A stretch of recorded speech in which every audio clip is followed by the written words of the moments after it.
যে সমস্ত ব্যক্তিরা বহুদিন যাবৎ স্বপ্নদোষ হতে হতে তাদের বিশেষ অঙ্গ শিথিল নিস্তেজ করে ফেলেছে, এটি ১ নাম্বার। এবং স্ত্রী সহবাসের ইচ্ছা প্রবল কিন্তু ক্ষমতাহীন, এটি ২ নাম্বার।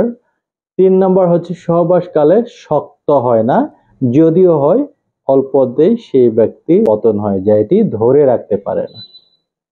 এই সমস্ত ব্যক্তিদের ক্ষেত্রে ঘরোয়া হোমিওপ্যাথিক মেডিসিন সেটি হচ্ছে ক্যালাডিয়াম সেক। তাদের সেন্সেশন অনেক বেশি, এত বেশি যে মিলতে গেলেই টুক করে হয়ে যায়। পুশ আপ পুশ ডাউন বেশিক্ষণ করা যায় না। ক্যালাডিয়াম সেক পাওয়ার মেডিসিনটি ভালো কাজ করে ১ থেকে ২ ফোঁটা ৩ বেলা খাবারের আগে সামান্য পানি সহ খেতে হবে, অথবা গ্লোবেল বা পিলে করে ৪টি করে পিল ৩ বেলা খাবারের আগে চুষে চুষে খেতে হবে।